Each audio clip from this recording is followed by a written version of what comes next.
الحمد للہ وکفی والصلاة والسلام علی عبادہ الذین اصطفی خصوصاً علی افضلہم وخاتم النبیین محمد الامین وعلی آلہ وصحبہ اجمعین اما بعد فقد قال اللہ تبارک وتعالی اعوذ باللہ من الشیطان الرجیم بسم اللہ الرحمن الرحیم سبح للہ ما فی السماوات والارض وهو العزیز الحکیم لہ ملک السماوات والارض یحیی ویمیت وهو علی کل شیء قدیر هو الاول والآخر والظاہر والباطن وهو بكل شیء علیم هو الذی خلق السماوات والارض فی ستة ایام ثم استوى علی العرش يعلم ما يلج في الأرض وما يخرج منها وما ينزل من السماء وما يعرج فيها وهو معكم أينما كنتم والله بما تعملون بصير له ملك السماوات والأرض وإلى الله ترجع الأمور يولج الليل في النهار ويولج النهار في الليل وهو عليم بذات الصدور صدق الله العظيم۔ گزشتہ نشست میں ہم سورہ حدید کی تیسری آیت پر گفتگو کر رہے تھے۔ پہلی دو آیتوں کا بھی صرف ترجمہ کر لیجئے۔ تسبیح کرتی ہے اللہ کی ہر وہ شے جو آسمانوں اور زمین میں ہے، اور وہی ہے زبردست کمال حکمت والا۔ اسی کے لیے ہے بادشاہی آسمانوں اور زمین کی۔ وہی جلاتا ہے، وہی مارتا ہے، اور وہ ہر شے پر قادر ہے۔ وہی ہے اول، وہی ہے آخر، وہی ہے ظاہر، وہی ہے باطن، اور وہ ہر شے کا علم رکھتا ہے۔ اب ذرا جو بھی کچھ عرض کیا جا چکا ہے کہ اصل مسئلہ کیا ہے، اس کے اب میں دہراؤں گا نہیں، لیکن یہ کہ اب ان الفاظ پر ذرا توجہ مرکوز کیجیے۔ اس کے ضمن میں جو حدیث ہے جس کا میں نے حوالہ بھی دیا تھا، اب میں چاہتا ہوں کہ وہ بھی آپ کو سنا دوں۔ یہ حدیث حضرت ابو ہریرہ رضی اللہ تعالیٰ عنہ سے مروی ہے، مسلم شریف میں بھی ہے، مسند احمد ابن حنبل میں بھی ہے رحمہم اللہ، اور ایک قاضی ابو یعلا ہیں، انہوں نے بھی اس کو روایت کیا حضرت عائشہ صدیقہ سے رضی اللہ تعالی عنہا۔ یہ اصل میں ایک دعا ہے حضور کی، اللہم انت الاول فلیس قبلک شیء وانت الآخر فلیس بعدک شیء وانت الظاہر فلیس فوقک شیء وانت الباطن فلیس دونک شیء۔ اے اللہ تو ہی وہ اول ہے جس سے پہلے کچھ نہیں تھا، اے اللہ تو ہی وہ آخر ہے جس کے بعد میں کچھ نہیں ہوگا، اے اللہ تو ہی ظاہر ہے، تجھ سے بڑھ کر نمایاں کوئی نہیں، اور اے اللہ تو ہی باطن ہے کہ تجھ سے زیادہ مخفی کوئی ہے۔ اب ان الفاظ پر جب آپ غور کریں گے تو ایک تو یہ کہ حضور کی اس حدیث کی تو اہمیت یہ ہے کہ اس نے گویا کہ اس نہایت ثقیل اور نہایت دقیق اور نہایت مشکل آیت کو بہت سہل بنا دیا، آسان بنا دیا، کہ اس حدیث کے حوالے سے، اس دعا کے حوالے سے ایک انسان بآسانی یہاں سے گزر جائے گا۔ لیکن واقعہ یہ ہے کہ غور کرنے والے کے لیے اشکالات موجود ہیں۔ اس کی وجہ کیا ہے کہ الفاظ جو ہمارے پاس ہیں ان کا اپنا ایک کونوٹیشن ہوتا ہے، اور الفاظ چونکہ ہماری زبان کے ہیں، ہمارے اپنے تصورات سے ان کا وجود ہوتا ہے۔ جب ہم کسی شے کو کہتے ہیں یہ پہلی چیز ہے، اس سے پہلے کچھ نہیں، اس میں خامخواہ ایک تصور پیدا ہو جاتا ہے کہ گویا کہ اس شے کا اپنا کوئی نقطۂ آغاز ہے۔ ہم کہتے ہیں یہ پہلا مکان ہے، اس سے پہلے کچھ نہیں ہے، تو اس سے پہلے خلا ہے۔ لیکن یہ کہ اللہ تعالیٰ کی ذات کے بارے میں ہم یہ تصور قائم نہیں کر سکتے کہ اس کے وجود کی کوئی بگننگ بھی ہے، کوئی نقطۂ آغاز بھی ہے، اس سے پہلے کوئی عدم نہیں تھا۔ لیکن اب ہم لفظ کہاں سے لائیں کسی ایسی ہستی کی تعبیر کے لیے کہ جو ہمیشہ سے ہو؟ کوئی لفظ ہمارے پاس ہے ہی نہیں۔ اصطلاح میں لفظ قدیم اختیار کرتے ہیں، لیکن قدیم کے معنی پرانی شے، عام ہم لفظ کو استعمال کرتے ہیں، بڑا قدیم شہر ہے اور بڑی قدیم تہذیب ہے، اس کے یہ معنی تو نہیں ہوتے کہ وہ ہمیشہ سے ہے۔ یہ تو ہمیں اضافی طور پر جو ہے اصطلاح میں مفہوم داخل کرنا پڑا، یہ ہماری مجبوری ہے۔ اللہ تعالیٰ کی ذات مطلق کی تعبیر کے لیے ہمارے پاس وہ الفاظ نہیں ہے ہماری زبان میں کہ جو ان کی صحیح تعبیر ادا کر سکے۔ انت الآخر و لیس بعدک شیء، بعد کا، اللہ کے بعد کا کوئی تصور ہے؟ ظاہر بات ہے کہ اللہ کے بعد کا تو کوئی تصور ہی نہیں.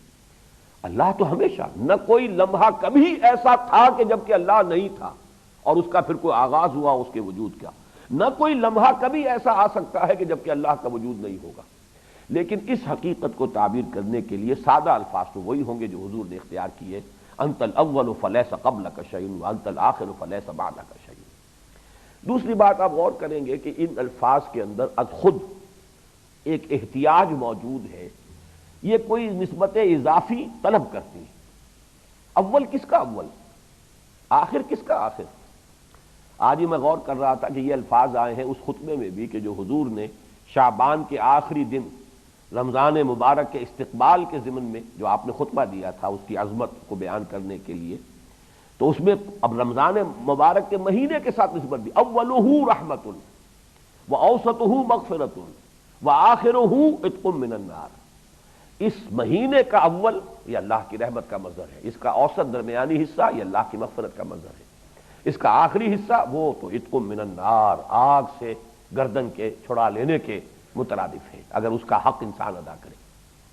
اسی طریقے سے آپ دیکھیں گے اسی سورہ مبارکہ میں آ رہا ہے آگے کہ جنت اور دوزخ کے مابین ایک فصیل حائل کر دی جائے گی، وَضُرِبَ بَيْنَهُمْ بِسُورٍ لَهُ بَابٌ بَاطِنُهُ فِيهِ الرَّحْمَةُ وَظَاهِرُهُ مِنْ قِبَلِهِ الْعَذَابُ. باطن کے لیے بھی نسبت درکار ہے، کس شے کا باطن؟ ظاہر کے لیے بھی نسبت درکار ہے، کس شے کا ظاہر؟ وہ شے جو ہے یہاں اس کا ذکر نہیں کیا گیا، لیکن اگر اس کے اوپر غور کیا جائے تو وہ ایک ہی شے ہو سکتی ہے کہ یہ کل سلسلہ کون و مکان، یہ کل تخلیق کا سلسلہ، اس سلسلے کا اول بھی اللہ ہے، اس کا آخر بھی اللہ ہے، اس کا ظاہر بھی اللہ ہے، اس کا باطن بھی اللہ ہے. لیکن چونکہ قرآن مجید وہ فلسفیانہ انداز اختیار کرنا نہیں چاہتا، لہذا الفاظ وہ اختیار کیے ہیں کہ جس کو عام ایک بدو پڑھ کر اور زیادہ ہی اگر اسے کوئی دقت ہو تو اس حدیث نبوی کے حوالے سے بڑی ہی سہولت کے ساتھ یہاں سے گزر جائے گا، کوئی اشکال نہیں آئے گا. انت الاول فلیس قبلک شیء وانت الآخر فلیس بعدک شیء وانت الظاہر فلیس فوقک شیء وانت باطن فلیس دونک شیء.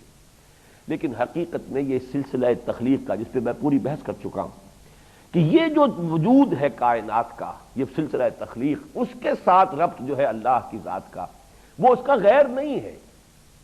ایک تصور ہمارے عوام کا یہ ہے کہ کوئی ایک جگہ ہے اللہ تو وہاں ہے، اس کائنات میں اللہ نہیں ہے. وہ اگر ہے بھی جیسا کہ اسی میں اگلی آیت میں آ رہا ہے، ہوا معکم اینما کنتم، وہ تمہارے ساتھ ہی ہوتا ہے جہاں کہیں بھی تم ہو. وہ صرف اپنی صفات کے اعتبار سے ہمارے ساتھ ہے، ہمیں دیکھ رہا ہے، ہماری باتیں سن رہا ہے، گویا کہ یہ معنی ہے. یہ ایک تعویل ہو گئی اس کی، جبکہ الفاظ میں ہوا معکم اینما، وہ خود تمہارے ساتھ ہے جہاں کہیں بھی تم ہوتے ہو. تو یہ تعویل جو ہے در حقیقت ان الفاظ کا حق ادا نہیں کر رہی. لیکن کیسے ہے یہ ہم نہیں جانتے، ہے وہ ہمارے ساتھ ہے، ہر جگہ ہے، ہر آن ہے. اسی لیے وہ جو انگریزی میں ایٹریبیوٹس آف گاڈ آتے ہیں، اومنی پوٹنٹ علی کل شیء قدیر، اومنیشینٹ بکل شیء علیم، اومنی پریزنٹ ہوا معکم اینما کنتم، جہاں کہیں بھی تم ہوتے ہو تمہارے ساتھ ہوتا ہے. یہ الفاظ بالکل کلیئر ہیں، کسی تعویل کی ہمیں گنجائش ہی نہیں ہے. یہی ہمیں کہنا ہوگا کہ جیسے اللہ کا ہاتھ ید اللہ، ہم مانتے ہیں اللہ کا ہاتھ ہے، ایسا ہاتھ نہیں ہے، ہے ضرور کوئی شے، کوئی حقیقت ہے جس کو تعبیر کیا گیا ہے، لیکن اس کی کیفیت کو ہم نہیں جانتے. یہ ہماری مجبوری وہ ہے کہ جو ہم اللہ کی ہر صفت کے بارے میں کل بیان کر چکا ہوں. اللہ دیکھتا ہے، کیسے دیکھتا ہے یہ تو ہم جانتے ہی نہیں. ہمیں کیا پتہ کیسے دیکھتا ہے، اس کی اس طرح کی آنکھیں تو نہیں ہیں، اس کا دیکھنا جو ہے اس خارجی نور کا محتاج تو نہیں ہے. ہماری تو بصیرت اگرچہ موجود ہے، آنکھ بھی درست ہے، لیکن روشنی نہ ہو تو ہم کچھ دیکھ نہیں سکتے. لفظ دیکھنا مشترک ہے ہمارے اور اس کے مابین، ہم بھی دیکھتے ہیں وہ بھی دیکھتا ہے، لیکن یہ کہ ہمارا دیکھنا اس کا دیکھنا چہ نسبت خاک رابع عالم پاک کوئی نوعیت کا جو ہے آس پاس کا قرب ہے ہی نہیں، زمین و آسمان کا فرق ہے. تو ہر صفت کے بارے میں اس کے لیے میں آج آپ کو وہ شعر سنا رہا ہوں، اے برطرز خیال و قیاس و گمان و وہم، وز ہر چہ گفتہ ایم و سنید ایم و خواندہ ایم، دفتر تمام گشت و بپایا رسید عمر، ماں ہم چنا در اول وصف تو ماندہ ایم. اے وہ ذات تبارک و تعالی کہ جو ہمارے خیال، قیاس، گمان ہر شے سے ماورا ہے. اے برطرز خیال و قیاس و گمان و وہم، وز ہر چہ گفتہ ایم و سنید ایم و خواندہ ایم، جو کچھ ہم نے پڑھا، جو سنا، جو ہم نے کہا، اس سب سے تیری ذات بہت بلند، بہت اعلیٰ، بہت عرفہ. ہمارے پاس وہ نطق نہیں، ہمارے پاس وہ الفاظ نہیں کہ جس میں ہم تیرے کسی وصف کو بیان کر سکیں۔ دفتر تمام گشت، دفتر مکمل ہو گیا، ختم ہو گیا، بپایاں رسید عمر، عمر بھی اب آخری سرحد کو ہمارا سفینہ پہنچا ہوا ہے، اور اس کے باوجود ماں ہم چنا در اول وصف تو ماندہ ایم، ہم تو ابھی تیرے پہلی صفت کے بارے ہی میں پریشان اور متحیر ہیں کہ اس کے بارے میں ہمیں کوئی شعور اور ادراک نہیں ہو سکتا۔ اور وہ پہلی صفت کیا ہے؟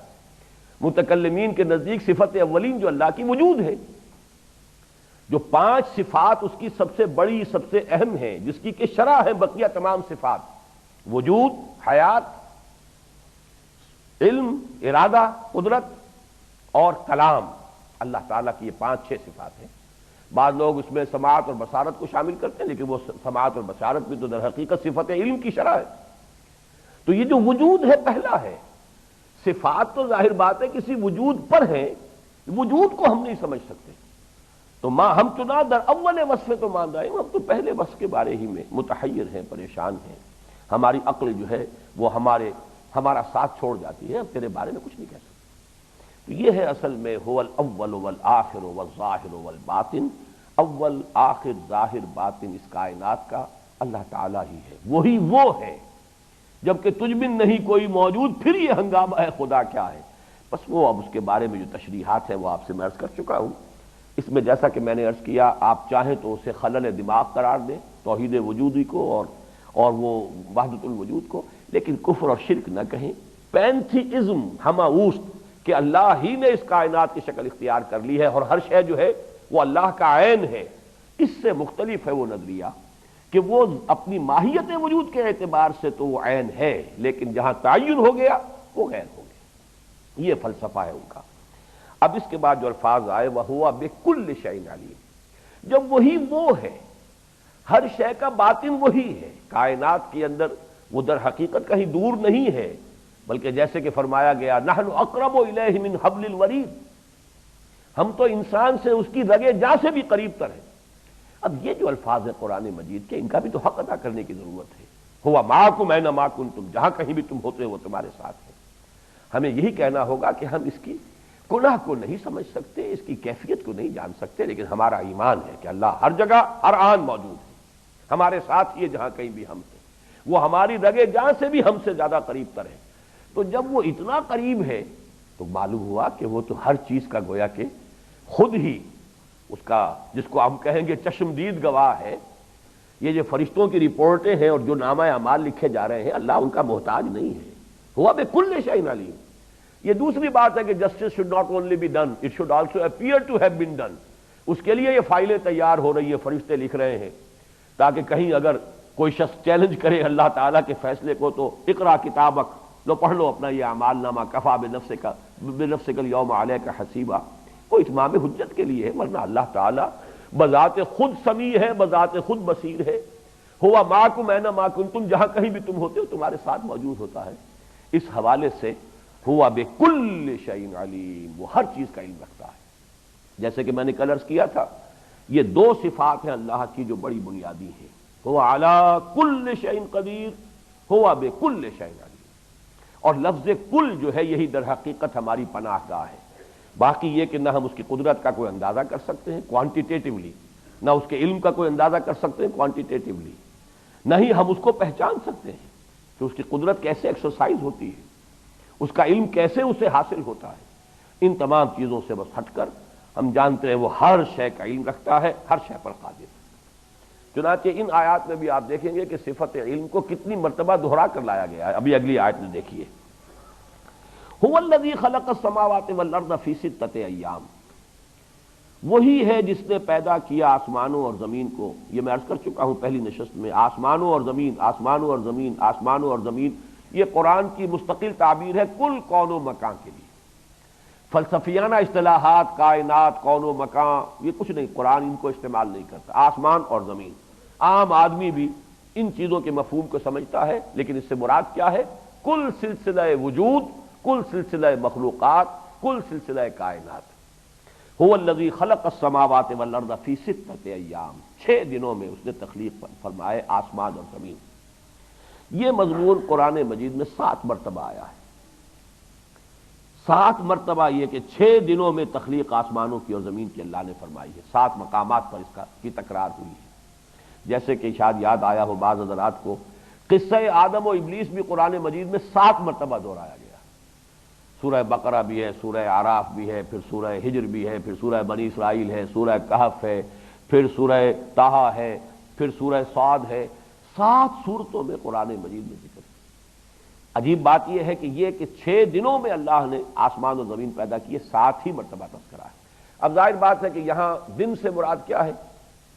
اس میں تو کوئی شک ہی نہیں کہ وہ ہمارا دن مراد نہیں ہے۔ ہمارا دن تو یہ اس سلسلے میں زمین کی ایک گردش جو ہوتی ہے اپنے محور کے گرد، اس سے وہ ہمارا دن وجود میں آتا ہے، 24 گھنٹے کا دن اور رات۔ یہ تو ہمارا دن ہے، اس زمین کے اوپر رہنے والوں کا دن یہی۔ لیکن یہ کہ یہ جو پوری گیلیکسی ہے اس کا کیا دن ہوگا؟ ہر شے گھوم رہی ہے۔ یہ جو قرآن مجید میں آیا ہے کل فی فلک یسبحون، یہ ایک اتنی بڑی ایسٹرونومیکل حقیقت ہے کہ اس کا واقعتاً انسان ادراک کرے تو حیرت ہوتی ہے کہ یہ 1400 برس قبل یہ الفاظ آئے ہیں۔ اس وقت صحابہ نے کیا سمجھا ہوگا ہم اس کا کچھ اندازہ نہیں کر سکتے۔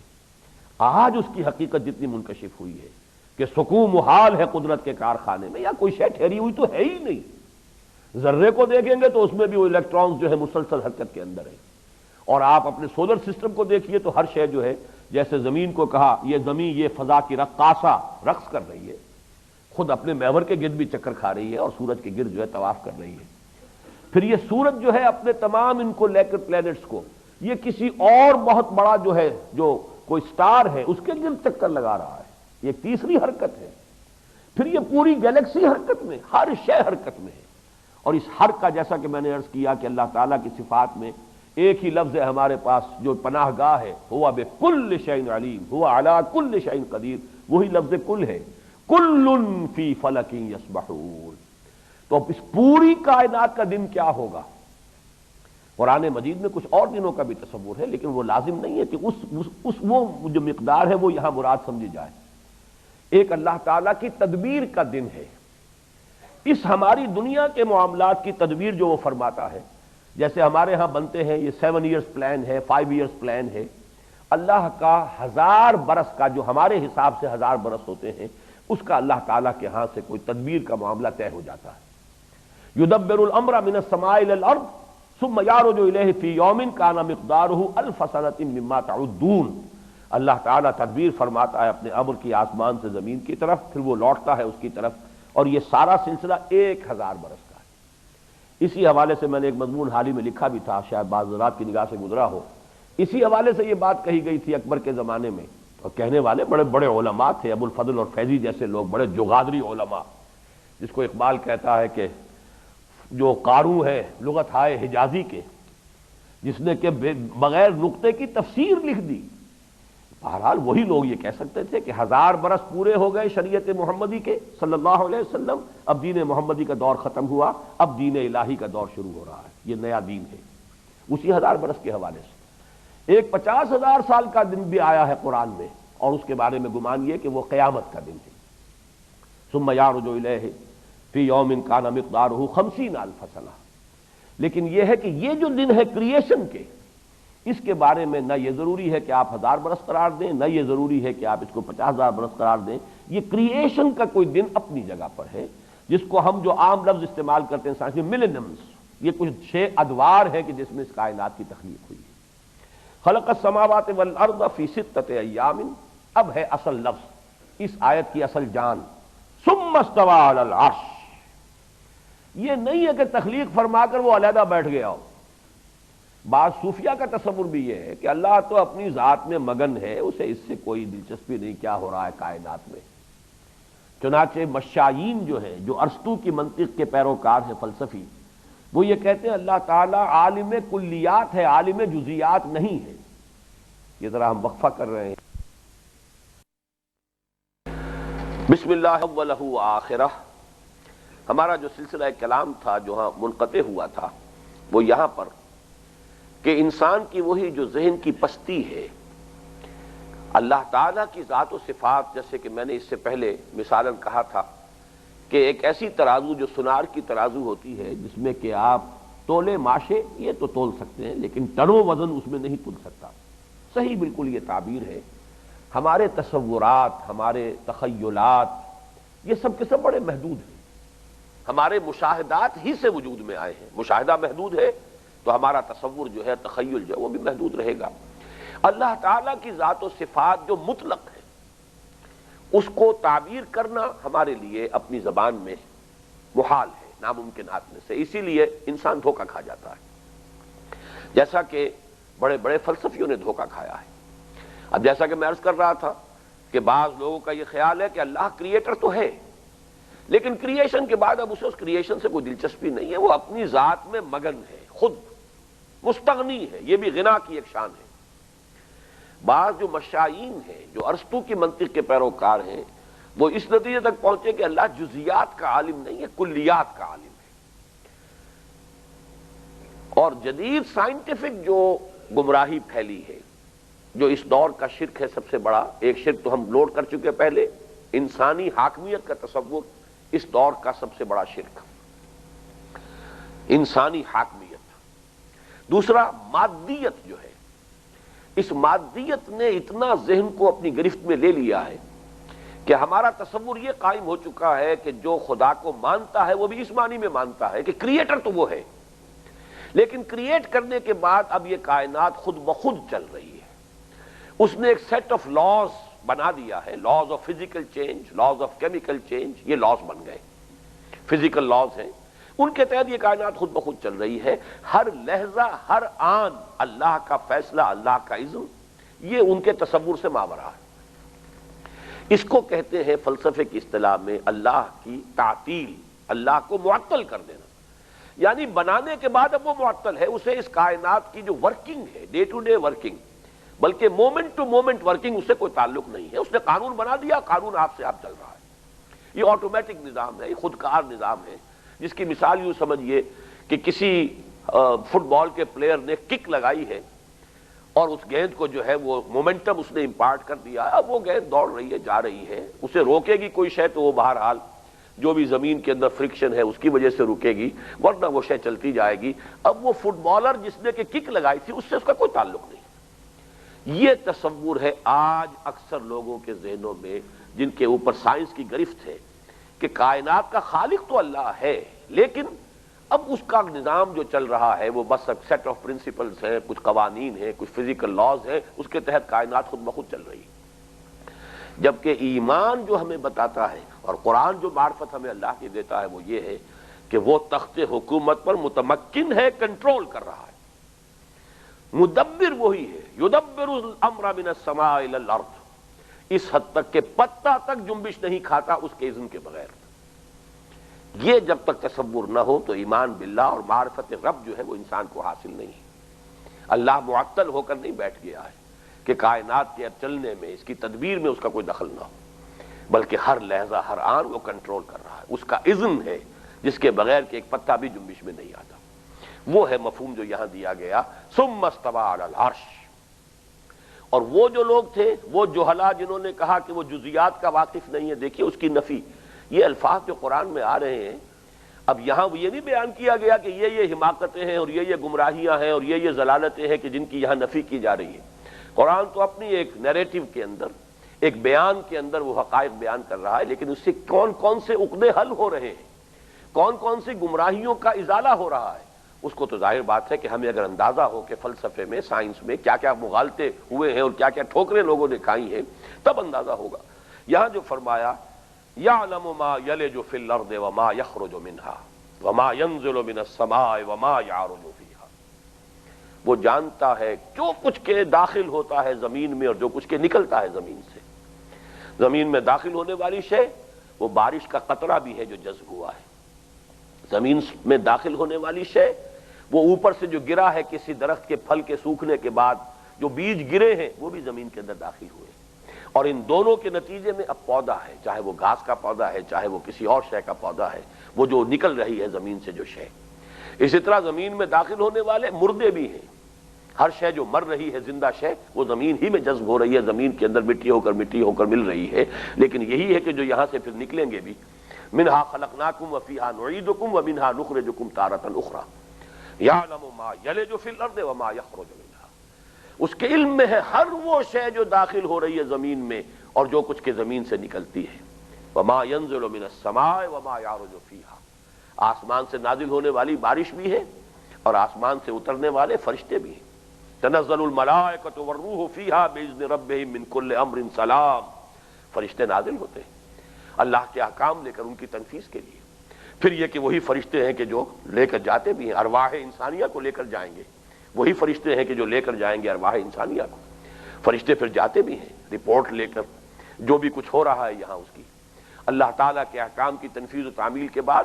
ثم یعرج الیہ فی یوم کان مقدارہ الف سنۃ مما تعدون، ہر شے اللہ کے علم میں. اب یہ گویا کہ یہاں فلسفیانہ اصطلاحات نہیں، احاطہ البتہ کر لیا گیا ہے، کوئی شے اللہ کے علم سے باہر نہیں. اور دوسرے مقام پر جو ہے اس کی اور وضاحت کی گئی ہے، کوئی پتا بھی جنبش کھاتا ہے تو وہ اللہ کے علم میں ہوتا ہے. اللہ کا علم اس طرح کا محیط ہے ہر شے پر، نہ صرف کلیات بلکہ جزیات، چھوٹے سے چھوٹا واقعہ اس کے علم میں. اب دیکھیے ہمارے ذہن میں یہ بات نہیں آ سکتی، لیکن یہ کہ ایمان کا یہ گویا کہ آرٹیکل آف فیتھ ہونے کی حیثیت سے یہ ناگزیر ہے، یہ لازم ہے کہ اس پر ایمان رکھا جائے. یعلم ما یلج فی الارض وما یخرج منها وما ينزل من السماء وما یعرج فیها وهو معکم اینما کنتم. یہ اصل میں ان 6 آیتوں میں سمجھ لیجئے پہلی 2 آیتیں، درمیان کی 2 آیتیں، پھر آخری 2 آیتیں. پہلی 2 اور آخری 2 میں اول اور آخر میں ایک مناسبت ہے. درمیان کی یہ آیتیں ہیں تیسری اور چوتھی جو اہم ترین ہیں. اسی میں تیسری میں وہ الفاظ آئے هو الاول والآخر والظاہر والباطن، اور چوتھی میں الفاظ آ گئے وَهُوَ مَعَكُمْ أَيْنَمَا كُنتُمْ. اس کا تعلق بھی فلسفہ وجود سے ہے، وہ ہمارے ساتھ ہے. کیسے ہے؟ یا تو یہ کہ ایک تصور ہے، بہرحال میں جو تصور یہ رکھے ظاہر بات ہے کہ جس کی ذہنی سطح یہی ہے مجھے اعتراض نہیں ہوگا اگر وہ اللہ کو سمجھتے ہیں کہ وہ تو کسی جگہ پر بیٹھا ہوا ہے. یہ تجسیم کا کوئی تصور ہے، کسی جہت، کسی مکان، کسی مقام پر اللہ کو محدود ماننا، معاذ اللہ ثم معاذ اللہ. اس کی ذات مطلق ہے، کسی سمت، کسی جہت، کسی مکان، اس کے ساتھ اس کا کوئی جو ہے محدودیت نہیں ہے. ہر آن ہر جگہ وہ موجود ہے. البتہ کیسے ہے یہ ہم نہیں جانتے. بس یہی فرق ہے اصل میں جو درمیانی راستہ ہے. ایک انتہا یہ ہو جاتی ہے، اور یہ اللہ کرے کہ یہ بات غلط ہو لیکن شنید یہ ہے کہ امام ابن تیمیہ جیسا شخص بھی رحمہ اللہ جب کسی معاملے میں شدت آ جاتی ہے تو کس انتہا تک انسان چلا جاتا ہے. اس کی مثال ہے کہ حدیث قدسی میں جو الفاظ آتے ہیں کہ رات کے آخری حصے میں اللہ سمائے دنیا تک نزول فرماتا ہے. 7 آسمان ہے، 7ویں آسمان کے اوپر پھر وہ عرش ہے، کرسی ہے، جو بھی تصورات ہیں ہمارے سامنے. حضور 7ویں آسمان پر گئے ہیں، وہاں معراج ہوا ہے، اور اللہ نزول فرماتا ہے سمائے دنیا تک، یعنی پہلے آسمان تک. اور وہاں سے ندا لگتی ہے کہ حل من مستغفر فاغفر لہ، حل من سائل فاعطیہ. ہے کوئی مانگنے والا کہ میں اسے دوں؟ ہے کوئی استغفار کرنے والا کہ میں اسے معاف کر دوں؟ یہ آخری جو وقت ہوتا ہے رات کا، اس میں یہ کیفیت. اب یہ اللہ کا نزول، ایک وہ لوگ ہیں جو اس کی نفی کر دیتے ہیں. اللہ کے نزول کا کیا سوال؟ اللہ کسی جگہ ہے ہی نہیں، کسی خاص جگہ کہ وہاں سے نیچے اترے. ایک انتہا یہ ہے. ایک انتہا یہ ہے کہ امام ابن تیمیہ رحمۃ اللہ علیہ نے ان کی نفی کرتے ہوئے، تردید کرتے ہوئے ممبر پر کھڑے ہوئے تقریر کر رہے تھے، اترے ایک ایک سیڑھی کر کے، ایسے اترتا ہے اللہ جیسے میں اترا ہوں ابھی. یہ دوسری انتہا ہے. ہم اپنے اترنے پر اللہ کے اترنے کو قیاس کریں، یہ بھی بہت غلط ہے. ہمیں ماننا ہوگا کہ ہے نزول، اور نزول کس شے کا ہے اس کو بھی جان لیجیے. در حقیقت اللہ کی تجلیات جو ہے وہ کسی خاص مقام پر مرکوز ہو سکتی ہے. اللہ کی ذات کسی مکان پر محدود نہیں ہے، لیکن اللہ کی ایک تجلی خصوصی ہے جو کرسی پر ہے، جو عرش پر ہے، اور وہ تجلی خصوصی ہے کہ جو 7ویں آسمان کے اوپر ہے، جس کے بارے میں آتا سدرۃ المنتہا، جہاں تک کہ حضور صلی اللہ علیہ وسلم تشریف لے گئے، اندہا جنت الماوا. ان چیزوں کی بھی ایک حقیقت ہے. مکان اور مکانیت سے ان چیزوں کو بالکل منقطع نہیں کر سکتے، ورنہ تو پھر یہ کہ قرآن مجید کی ہر آیت کی آپ تعویل کرتے چلے جائیں گے، پھر تو ہر چیز استعارہ بن جائے گا. نہیں ہے، لیکن اللہ اپنی ذات کے اعتبار سے محدود کسی مقام پر نہیں ہے. اس کی کوئی خصوصی تجلی ہے کہ جو کسی مقام پر مرکوز ہے. چنانچہ یہی انوار جو ہے جس کا ذکر کیا گیا ہے، اذ یغشی السدرۃ ما یغشی، ما زاغ البصر وما طغى لقد رأى من آیات ربہ الکبریٰ، جبکہ اس سدرۃ المنتہا کو ڈھانپے ہوئے تھا جو ڈھانپے ہوئے تھا۔ ہم تو یہ بھی نہیں سمجھ سکتے کیا ڈھانپے ہوئے تھا، جس لیے قرآن مجید نے الفاظ استعمال کیے مبہم، اذ یغشی السدرۃ ما یغشی، جبکہ ڈھانپے ہوئے تھا اس بیری کے درخت کو جو ڈھانپے ہوئے تھا۔ تم کیا سمجھو گے کہ کیا ڈھانپے ہوئے تھا؟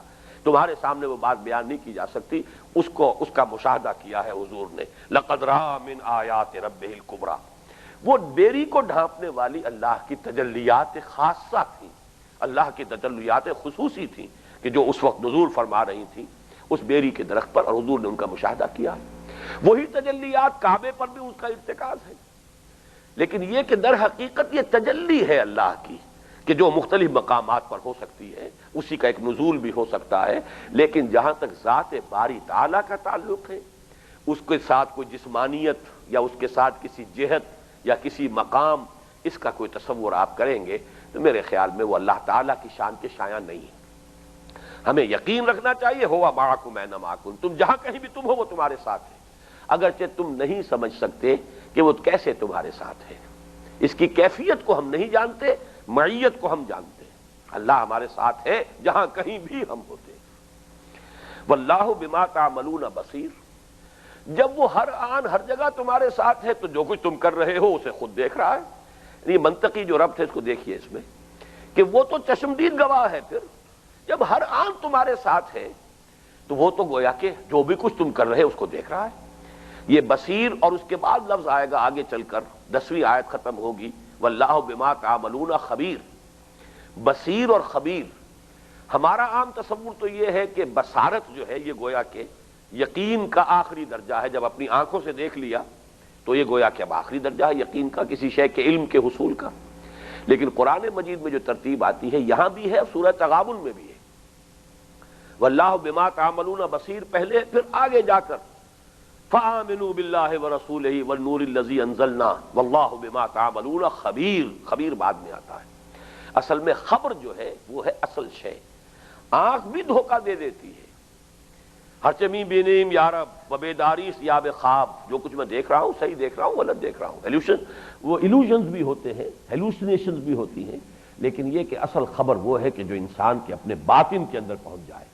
تو بصارت سے یہ خبر کا معاملہ جو ہے یہ در حقیقت قرآن مجید کی ترتیب کو سامنے رکھیں گے تو وہ زیادہ یقینی علم کی تعبیر کا نام ہے، لیکن بہرحال بصارت بھی ہے، واللہ بما تعملون بصیر، جو کچھ تم کر رہے ہو اللہ دیکھ رہا ہے، اور وہ گویا کہ خود چشمدید گواہ ہے۔ پھر فرمایا لہو ملک السماوات والارض،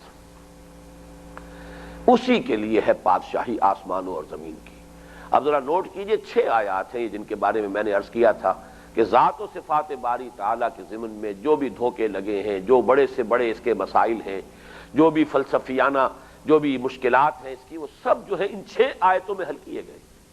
ان 6 آیتوں میں 2 مرتبہ الفاظ آ رہے ہیں لہو ملک السماوات والارض۔ اس سے اندازہ ہونا چاہیے کہ اس تصور کو قرآن مجید کتنا ایمفیسائز کرنا چاہتا ہے۔ وہی بات جو میں نے پچھلی نشست میں وضاحت سے بیان کر دی تھی کہ سارا فساد تو اسی کا ہے کہ انسان حاکم بن کر بیٹھ گیا ہے، سارا فساد اسی کا، بغاوت اسی کا نام ہے۔ ظہر الفساد فی البر والبحر، آسمانوں اور زمین کی حکومت اللہ کے لیے، اور اس حکومت کو قائم کرنا یہ در حقیقت اللہ کے ماننے والے کا گویا کہ فرض منصبی ہے، اس کے لیے تن من دھن لگا دے ایک لفظ کے اندر۔ چنانچہ ان 6 آیات کے بعد جب پھر مطالبات آئیں گے آمنوا باللہ ورسولہ وانفقوا مما جعلکم مستخلفین فیہ، ایمان لاؤ اللہ پر اس کے رسول پر اور لگا دو اور کھپا دو اور خرچ کر دو ان تمام چیزوں میں سے جن میں ہم نے تمہیں اختیار عطا کیا ہے، خلافت اور استخلاف عطا کیا ہے۔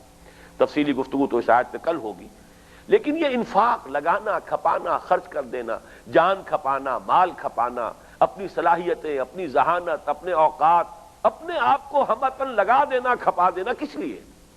تاکہ اللہ کا حق اس کو ریسٹور کیا جائے۔ اس کی حکومت کے اندر بغاوت ہو گئی، انسان اپنی حاکمیت کے مدعی بن کر کھڑے ہو گئے، یہ بغاوت ہے۔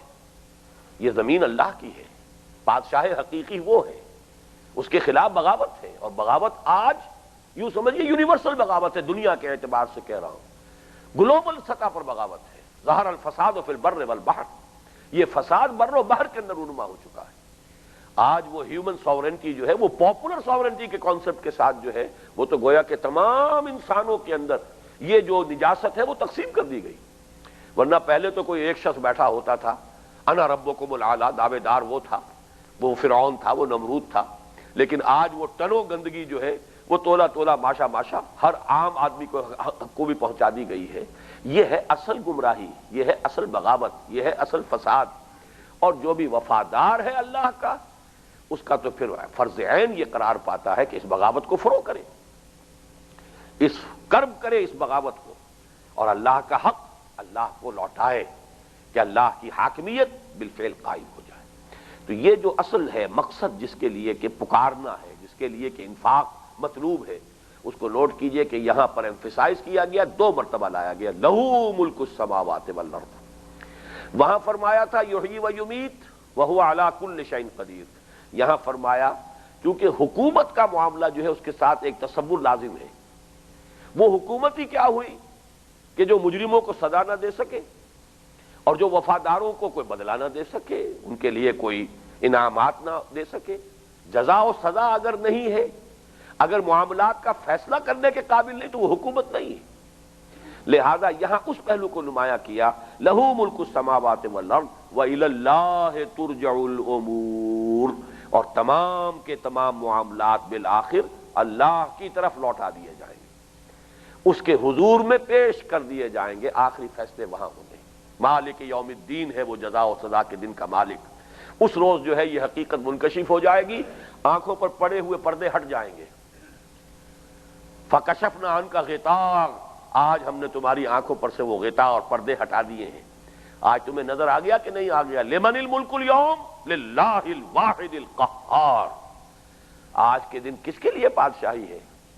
تم تو اپنی بادشاہی کے دعوے دار بنے بیٹھے ہوئے تھے۔ لِمَنِ الْمُلْكُ الْيَوْمِ، آج کس کے لیے بادشاہی ہے؟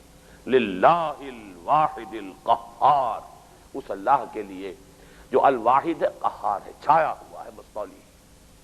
تمہاری آنکھوں پر پردے پڑ گئے تھے، آج وہ ہٹا دیے گئے۔ تو یہاں اس کو نمایاں کیا گیا وَإِلَى اللَّهِ تُرْجَعُ الْأُمُورُ، اور نوٹ کیجئے ترجعو یہ فعل مجہول ہے، ترجعو نہیں ہے، ترجعو یعنی خواہی نہ خواہی تمام معاملات پیش کر دیے جائیں گے، تم چاہو یا نہ چاہو۔ اس لیے کہ فعل مجہول میں وہ تو ایک وہ ہے عمل کے جو کسی شے پر وارد کر دیا جاتا ہے، چاہے اس کے لیے پسندیدہ ہو چاہے ناپسندیدہ ہو، تمام کے تمام معاملات اللہ کی طرف لوٹا دیے جائیں گے، آخری فیصلے کے لیے اسی کی عدالت میں پیشی ہوگی۔ یولج اللیل فی النہار ویولج النہار فی اللیل۔ قرآن مجید کی ایک صنعت لفظی کو آپ نوٹ کر لیجئے، یہاں بھی اکثر جگہوں پر اس کی مثالیں موجود ہیں کہ الفاظ کا استعمال جو ایک ہی مادے سے ہوں، قریب قریب ہوں، آپ کو قریب قریب ملے گا۔ جس کی ایک مثال یہاں ہے، یعلم ما یلج فی الارض، یلج ولج یلج یہ ثلاثی مجرد سے ہے، مادہ وہی ہے، اور باب افعال سے اولج یولج، کسی شے کا کسی شے میں داخل ہونا یہ ہے ولج یلج، کسی شے کو کسی شے میں داخل کرنا یہ ہے اولج یولج ایلاجا باب افعال۔ وہاں آیا تھا یعلم ما یلج فی الارض، یہ ثلاثی مجرد سے، اللہ جانتا ہے جو کچھ کے داخل ہوتا ہے زمین میں۔ یہاں اولج یولج سے ہے، یولج اللیل فی النہار ویولج النہار فی اللیل، وہ داخل کرتا ہے رات کو دن میں اور داخل کرتا ہے دن کو رات میں۔ یہاں بھی اصل مقصود کیا پہلے اس کو سمجھ لیجئے، کیونکہ یہ بھی اصل میں مضمون دوسری مرتبہ آ گیا ہے۔ یحیی و یمیت، وہی مارتا ہے وہی جلاتا ہے۔ اگر ہم کہیں نموت و نحیا، ہم خود زندہ رہتے ہیں خود مرتے ہیں، یہ کفر ہے، یہ محجوبیت ہے، یہ غفلت ہے، یہ اللہ سے بعد ہے۔ اللہ زندہ رکھتا ہے، اللہ مارتا ہے، اللہ جلاتا ہے، اللہ مارتا ہے۔ یہی ہدایت ہے، یہی معرفت ہے، یہی ایمان ہے۔ رات اور دن ایک دوسرے کے پیچھے آ رہے ہیں، یہ گویا کہ خود بخود آ رہے ہیں۔ یہ وہ ہمارا سائنٹیفک جو ہے، جو ہمارا بینٹ آف مائنڈ بن گیا ہے، جس میں کہ ہم سمجھتے ہیں کائنات آٹومیٹیکلی چل رہی ہے، بس کوئی قوانین بنائے گئے تھے، بنانے والے نے ابتدائے آفرینش میں کچھ قوانین بنا دیے تھے، اب وہ خود بخود وہ نظام چل رہا ہے۔ نہیں، یولج اللیل فی النہار، وہ داخل کرتا ہے رات کو دن میں، ویولج النہار فی اللیل، اور وہ داخل کرتا ہے دن کو رات میں۔ تو اصل تو ایمفیسس تو اسی پر ہے۔ جو کچھ ہو رہا ہے بظاہر خود ہو رہا ہے۔ بڑی پیاری بات امام راضی نے لکھی ہے کہ انسان کا جو مشاہدہ ہے کہ اگر فرض کیجئے کہ سورج دائماً کھڑا ہو ایک جگہ پر تو روشنی ہوگی، ہر چیز روشن ہوگی، لیکن شاید انسان کو یہ معلوم ہی نہ ہو کہ روشنی سورج سے آ رہی ہے، اس لیے کہ وہ روشنی محسوس ہوگا، ہر شے از خود روشن ہے۔ یہ تو سورج جو ہے حرکت کرتا ہے تو سایہ اس کے ساتھ ہے، تو ہمیں معلوم ہو رہا ہے کہ یہ روشنی سورج کی ہے۔ اصل میں سورج غروب ہو جاتا ہے، روشنی ختم ہو جاتی، تب ہمیں معلوم ہوا کہ یہ روشنی جو ہے در حقیقت سورج کی روشنی ہے، ورنہ سورج کھڑا ہوتا اور روشن ہوتی پوری دنیا تو ہمیں شاید یہ مغالطہ ہو جاتا کہ ہر شے از خود روشن ہے، سورج کے روشن کرنے سے روشن نہیں۔ یہی معاملہ ہے کہ جو چیزیں آٹومیٹک ہو رہی ہیں ہمارے سامنے، ہم کھانا کھاتے ہیں، بھوک مٹ گئی، ذوف محسوس ہو رہا تھا، توانائی آ گئی، ہم نے سمجھا اس کھانے میں تاثیر ہے، اس سے ہمارا ذوف ختم ہوا، اس سے ہمارے اندر قوت آ گئی۔ پیاس لگ رہی تھی، پانی پیا، پیاس بجھ گئی، تسکین ہو گئی۔ پانی کی تاثیر ہے کہ اس سے پیاس بجھ جاتی ہے۔ اب اللہ ذہن سے نکل گیا، ہم محجوب ہو گئے اللہ سے۔ اسی لیے واقعہ یہ ہے کہ معرفت کا معاملہ، امام راضی نے بڑا پیارا جملہ لکھا ہے کہ جو عقول اعلیٰ ہیں، بلند عقول، جن کو حقائق مستحضر رہتے ہیں، ان کا کہنا یہ ما رأیت شیئا قط وقد رأیت اللہ قبلہ، میں جس شے کو بھی دیکھتا ہوں مجھے اس شے سے پہلے اللہ نظر آتا ہے۔ اور ایک عقول متوسطہ ہیں جو کہتے ہیں ما رأیت شیئا قط ورأیت اللہ معہ، میں نے جب بھی کسی شے کو دیکھا مجھے ساتھ ہی اللہ بھی نظر آیا۔ اور ایک ہے وہ جو عقول جو عام لوگوں کے ہیں اور معرفت حاصل ہو گئی ہے، یہ معرفت کی سب سے نچلی منزل ہے، ما رأیت شیئا قط ورأیت اللہ بعدہ، کسی شے کو دیکھ کر اللہ یاد آ جائے، یہ گویا کہ معرفت کی سب سے نچلی شکل ہے۔ لیکن شے ہی کو دیکھتے رہیں اور اللہ نظر ہی نہ آئے، یہ ہے محجوبیت، یہ ہے گمراہی، یہ ہے اللہ سے اوٹ میں ہو جانا۔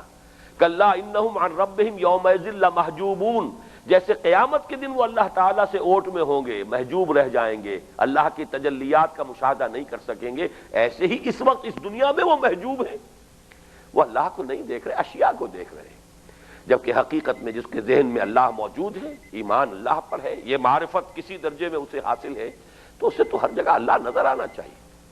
ما رأیت شیئا قط ورأیت اللہ قبلہ، پہلے اللہ کا تصور ہو، اللہ نے یہ کیا ہے، جو کچھ ہوا ہے از خود نہیں ہو گیا ہے، میرے اللہ نے کیا ہے، یہ اس کا فیصلہ ہے۔ ہرچہ ساقی ما ریخت عین الطاف است، اور میرے اللہ نے جو بھی کچھ میری جھولی میں ڈال دیا، میرے پیالے میں ڈال دیا، اس کا لطف و کرم ہے، اس کی عطا ہے، اس کی دین ہے، اس میں یقیناً خیر ہی خیر ہے۔ یہ وہ مضامین ہیں جو سورہ تغابن کے حوالے سے ہمارے دروس کے اندر آ چکے ہیں۔ یولج اللیل فی النہار ویولج النہار فی اللیل، اب اس کا مفہوم کیا ہے؟ یہ جزوی سی بات ہے، یہ بھی سمجھ لیجئے۔ رات کو دن میں پرونا، دن کو رات میں پرونا، ایک تصور تو یہ ہے جیسے کہ ایک تسبیح کا دھاگا ہے، اس میں دانے پروئے ہوئے ہیں، کہ میں اپنی تسبیح روز و شب کا شمار کرتا ہوں دانہ دانہ، ایک ایک دانہ گر رہا ہے، سیاہ دانہ گرا یہ رات ہے، پھر اس کے بعد جو ہے وہ سفید دانہ گرا یہ دن ہے، ایک یہ مفہوم ہے۔ اور ایک اصل میں مفہوم یہ ہے کہ کبھی دن بڑھتا ہے رات گھٹتی ہے، گویا کہ دن رات میں داخل ہو رہا ہے، کبھی رات بڑھتی ہے دن گھٹتا ہے، گویا کہ رات دن میں داخل ہو رہی ہے۔ تو یہ یولج اللیل فی النہار ویولج النہار فی اللیل، اور آخری الفاظ آج کے درس کے، اور یہ جو 6 آیات ہیں اللہ تعالیٰ کے اسماء و صفات اور معرفت رب کے اس جامعیت کے بیان میں، آخری الفاظ میں پھر صفت علم، وَهُوَ عَلِيمٌ بِذَاتِ الصُّدُورِ، جو کچھ تمہارے سینوں میں ہے اس کا جاننے والا ہے۔ ایک تو ہے جو کچھ تم کر رہے ہو وہ بصیر ہے، خبیر ہے، واللہ بما تعملون بصیر واللہ بما تعملون خبیر، لیکن یہی نہیں، جو کچھ تمہارے سینوں کے اندر مخفی ہے اللہ اس کو بھی جانتا ہے۔ تو علم خداوندی کا دیکھیے تذکرہ ذرا دوبارہ گن لیجئے، ہوا بکل شیء علیم واللہ بما تعملون بصیر، یعلم ما یلج فی الارض وما یخرج منها وما ينزل من السماء وما یعرج فیہا، اور چوتھے نمبر پر واللہ علیم بذات الصدور، اس علم خداوندی کو کتنے مختلف اسلوب سے، کتنے مختلف ڈائمنشنز کے ساتھ اس میں ایمفیسائز کیا گیا۔ چنانچہ سورہ تغابن کی جو آیت نمبر 4 ہے وہ اگر یاد ہو، اس میں اللہ تعالیٰ کے علم کو 3 اسلوبوں سے ایک ہی آیت میں بیان کیا گیا۔